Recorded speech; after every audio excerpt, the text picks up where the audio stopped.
How much would you pay for this artwork? In March 2021, this art piece created by digital artist Beeple sold for over $69 million, becoming one of the most expensive works of art ever sold at an auction.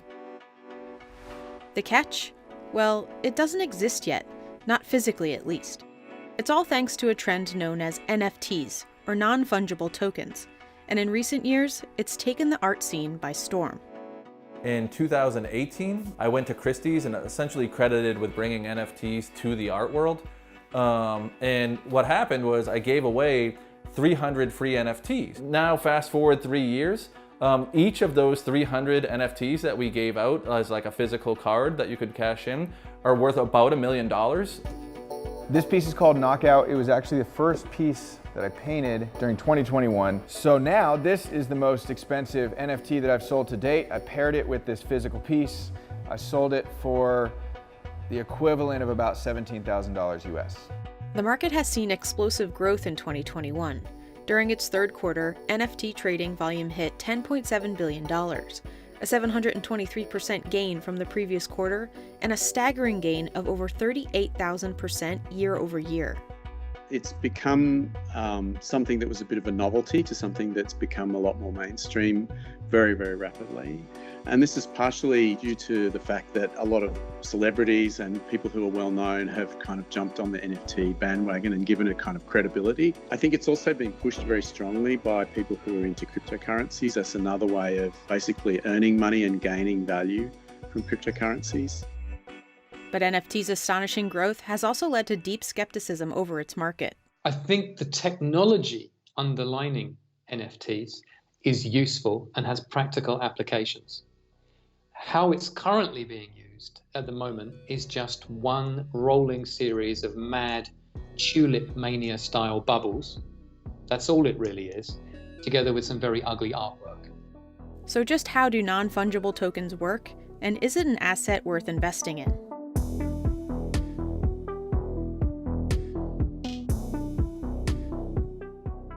NFTs refer to unique, one-of-a-kind digital assets that are verified and stored using blockchain technology. They are mostly traded using cryptocurrency in NFT-specific marketplaces, such as OpenSea or SuperRare. Early days, we didn't even call them NFTs.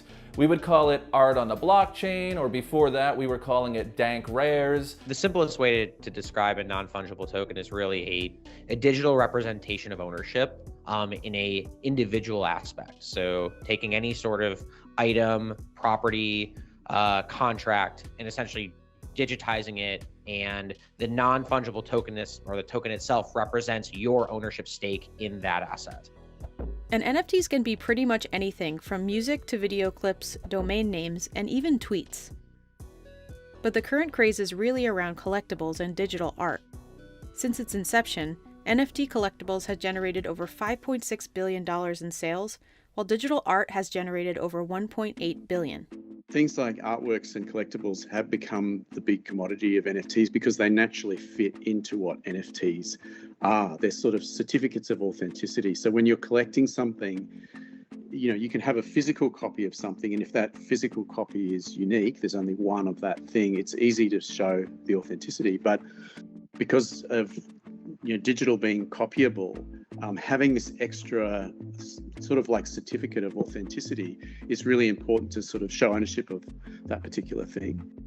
And the market is only about to get bigger. In October 2021, cryptocurrency exchange Coinbase and auction house Sotheby's both announced their intentions in launching their own NFT marketplaces. I think it's really exciting to see big companies, Budweiser, Arizona Iced Tea, those type of brands coming in and buying NFTs and saying we want to play in this space, as well as like investment companies saying we're going to add crypto, whether it's cryptocurrencies or NFTs, to our portfolio options of services that we can assist with. There's only a couple 100,000 users on even the largest NFT platforms today. And when you have big players like FTX or Coinbase, or even larger entities or organizations come into this market, it just expands the user base. There are many reasons why NFTs have caught the attention of investors, but its most alluring quality lies in its potential for profitability. Take this CryptoPunk art, for instance. In 2017, CryptoPunk 7523 was sold for just 8 Ether, worth $1,464 at the time. In 2021, the same artwork made headlines after selling for more than $11.7 million in a Sotheby's auction. I do believe that a lot of new participants are doing it because they believe there's an opportunity to make money. And it's not false. People have made substantial amounts of money in the market flipping and trading these assets online. So it's not like you can't do it. There aren't many other good investment options, particularly for younger people, because you can't afford to buy a house, you can barely afford to pay your rent, your job probably pays you peanuts, and the stock market is perceived as an insider's game.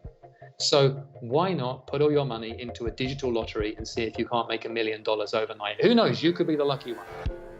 Meanwhile, the underlying blockchain technology allows collectors to have a more accurate proof of authenticity and originality while giving artists more control over their work. The blockchain is ultimately a database, and it's a list of transactions, and those transactions are spread out across many computers, which makes it hard, if not impossible, to go in and change them. So you can actually trust the records that are on the blockchain. Because of that, like I said, you have verifiable authenticity and verifiable scarcity. And when that happens, it's great for something like the art market or any collectible market, because you don't have to you aren't as concerned with things like forgeries or not knowing like the production of a particular art piece. Like how many prints exist in the world is really hard to verify in the physical world, but on the blockchain makes it possible. Artists also point out that NFTs have boosted the art scene, providing new revenue streams for independent artists around the world. NFTs allow us a new stream of income, which is fantastic that you could be anywhere in the world and you could sell an NFT to anywhere else in the world. Most artists aren't selling $70 million NFTs. You know, that's sort of the outlier, I guess, for lack of a better description. But there are so many stories about artists, particularly during COVID, often who lived in economies, countries with economies that really weren't that strong, who lost their jobs during COVID, but were able to make enough money selling NFTs that they could, feed their family or buy a house or have that extra income to stay motivated while they're making NFTs. It opens you up to new audiences. There is a huge collector base of artists now that strictly collect NFTs and digital art, and they don't want physical paintings. And I've offered people, they might buy an NFT and I offer them the physical to go with it, and they say, no, we just collect the digital stuff. The provable scarcity and authenticity of NFTs really allow artists to control their body of work and follow it through its whole life cycle, because not only is the artist paid on the initial sale, but because everything is tracked on the blockchain, when a secondary sale happens, so if I sell an art to someone and then they sell it to somebody else, I'm actually getting a royalty paid back as the original creator. That's something that doesn't really happen in the physical art market.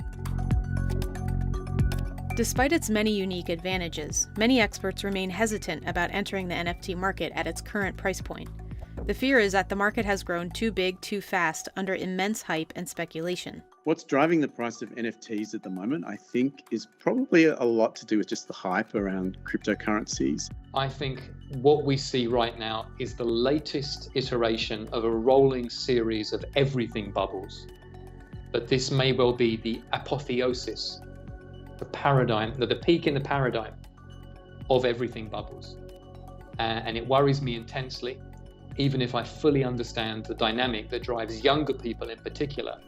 Volatility is another issue. Volatility is pretty inherent to cryptocurrency, and the majority of collectors of NFTs come from that cryptocurrency background. So as cryptocurrency goes, so goes NFTs at this point in time. So as long as we have that volatility, we'll see a series of bubbles. Do you really want your pension tied up in an asset which can be worth $1,000 on Monday, $1 million on Tuesday, and $1,000 on Wednesday?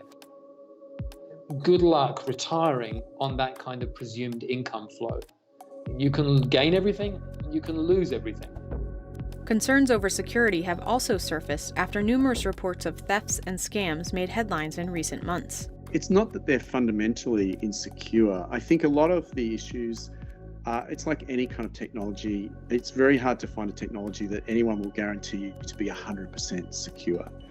So the question is really about trust. And I think people are right to be wary of them. The NFT market is decentralized, which means that the onus of keeping your assets secure is ultimately on you, the investor. And so I think that they certainly can be very secure if you as an investor take the right precautions to make sure that when you purchase them, you are backing up your private key, you are storing them in a safe wallet, you are using secure passwords and uncompromised devices and computers to purchase them. There's also the question of ownership. At its current state, while only a few can purchase a token, almost anyone can make unlimited copies of the original artwork. So what exactly are investors buying when they're paying for a token? There's this kind of really interesting conundrum, I guess, about what ownership really means when it's something that's digital and can be copied perfectly. You know, paintings, for instance, there's only one Mona Lisa, right? So if you want to go and see the Mona Lisa, you have to go to the Louvre in France and you can look at it. But any copies that you make of that are not considered to be as valuable as the original. Whereas with digital work, because it's just numbers on a computer, you can make a perfect copy, and that makes it quite tricky to understand what the concept of originality is, or authenticity, in the sense of which is the authentic copy of this work, because all the copies are the same. When it comes to investing in NFTs, experts share the advice: buy the work that you truly love and wish to own. Don't buy it because it's an NFT, buy it because you like the art, or buy it because you think the collectible is cool or the community is cool and you want to participate for the asset, not the underlying technology that powers it. Now what we're seeing is sort of mass speculation, where people are trying to figure out, how can I buy this and flip it in 3 days and try to make, 10x the money, right? And those people are gonna get burned. So I really do think it's critical that people only buy things that if the whole thing caved in tomorrow, you'd be like, oh, I love these. I love my collection. I love what I have. I love that I supported these artists, right? I love that I'm part of this community. I love that I'm part of this history, right? So I think that's the way you have to collect. If there's something that both the supporters and the skeptics can agree on, it's that this is just the beginning of the NFT movement. I think it's pretty clear that we're in sort of a price discovery mode, right? Where we don't really know how much these things are worth. They're worth what people will pay them, but the people that are excited about NFTs, that group is expanding. In the near term, yes, they will be volatile. I believe in the long run, I'm absolutely bullish, and I think that there's a lot of opportunity. We're just the tip of the iceberg. I know that a lot of people see NFTs in the news or read about it, and they think that they might be too late, especially as an artist. Certainly not the case. I still think we have a long way to go, but I also think that we've shown enough traction and it's changed enough lives that I don't think it's going anywhere.